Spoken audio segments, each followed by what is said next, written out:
Bismillahirrahmanirrahim. Nahmaduhu wa nusalli ala rasulihil karim. Amma ba'd.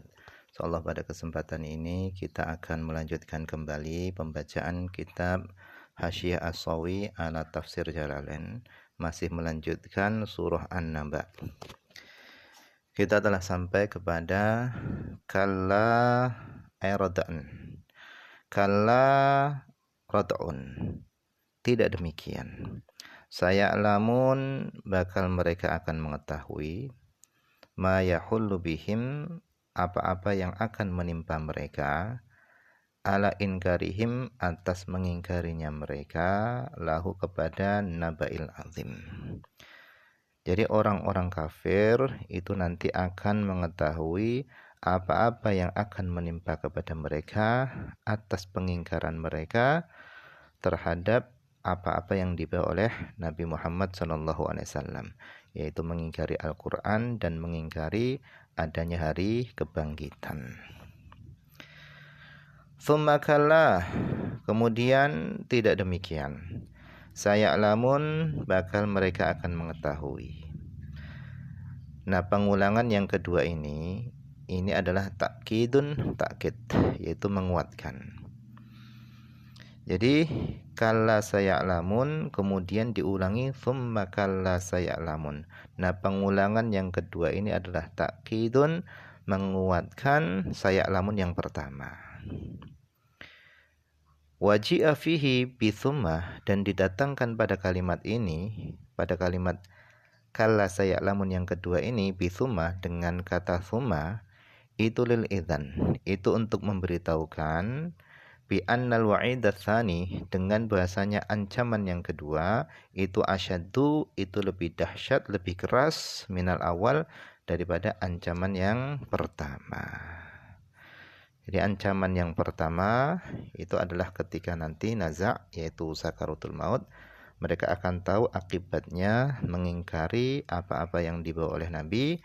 Kemudian ancaman yang kedua ini lebih dahsyat lagi, yaitu nanti di hari kiamat. Mereka akan tahu, akan merasakan akibatnya mengingkari apa-apa yang dibawa oleh Nabi Muhammad SAW.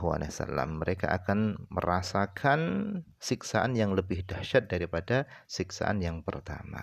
Alhasil, kedua-duanya adalah ancaman, tetapi ancaman yang kedua itu lebih dahsyat daripada ancaman yang pertama.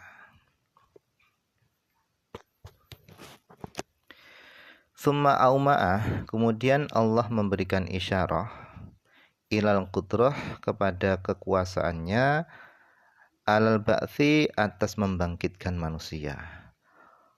Faqala, kemudian Allah SWT berfirman, alam naj'alil arda mihada, bukankah kami telah menjadikan bumi itu sebagai hamparan. Jadi jangankan membangkitkan manusia yang bentuknya hanya kecil, bahkan Allah mampu menciptakan bumi, gunung-gunung, lautan, langit, matahari yang terbentang luas, matahari yang begitu besar, yang mana itu semua lebih dahsyat, lebih berat penciptaannya berkali-kali lipat daripada menciptakan manusia. Nah, itu saja Allah mampu, apalagi hanya menciptakan manusia yang kecil.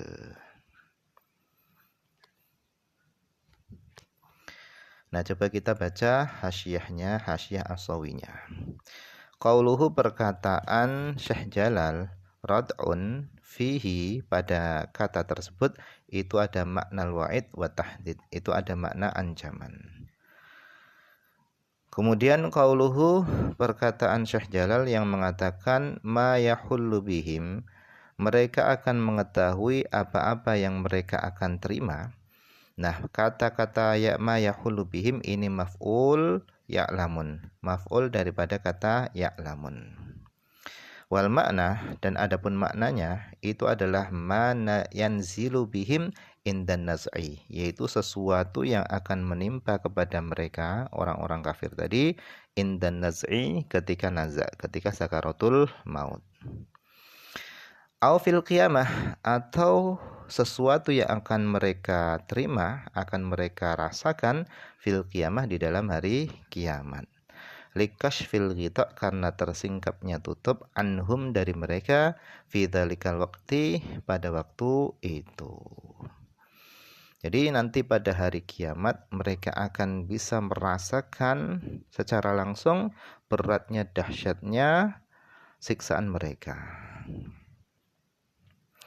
Kemudian wa halla yahullu, ini boleh dibaca kasroh wa dhammah fil mudhari', pada mudhari'nya. Boleh halla yahillu, boleh halla yahullu juga boleh. Boleh dibaca kasroh dan boleh dibaca dhammah. Bimakna nazala.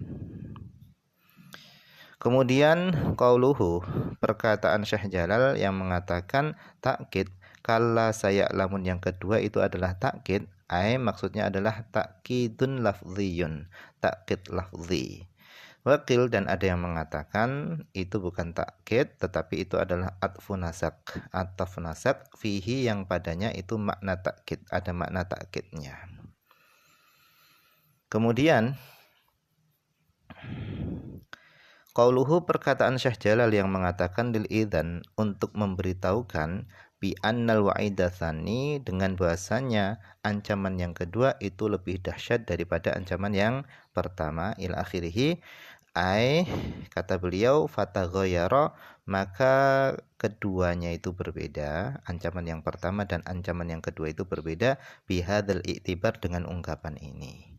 Wa min huna, dan dari sini, qil, dikatakan, innal awwala, bahwasannya ancaman yang pertama itu indan naz'i, yaitu ketika naza, sakaratul maut, wa tsani, sedangkan ancaman yang kedua itu fil qiyamah, pada hari kiamat. Wakil, dan dikatakan al awalu, ancaman yang pertama itu lil ba'thi, yaitu ketika dibangkitkan, wa tsani, kemudian ancaman yang kedua itu lil jaza, yaitu ketika yaumul hisab, yaitu pada hari perhitungan.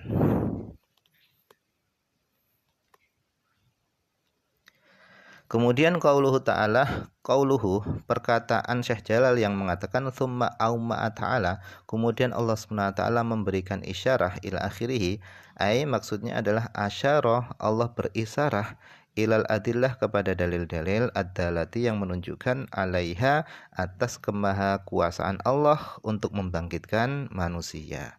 Wa dzakara minha tis'atan, dan Allah menyebutkan daripada dalil-dalil dari dalil-dalil atas kemahakuasaan Allah untuk membangkitkan manusia, Allah menyebutkan tis'atan, 9 dalil, yaitu ayat selanjutnya.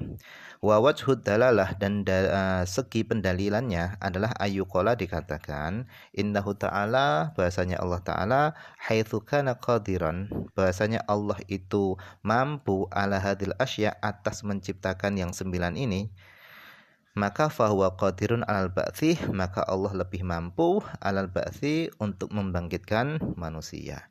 Jadi kalau Allah saja itu mampu menciptakan matahari yang begitu besar, yang begitu dahsyat, langit yang terbentang luas, kemudian gunung-gunung yang besar-besar, bumi dan yang lainnya, maka untuk membangkitkan manusia yang kecil, maka Allah pasti lebih mampu. Itu segi pendalilannya. Nah, mungkin ini saja dulu yang bisa dibaca pada kesempatan ini. Semoga ada manfaatnya.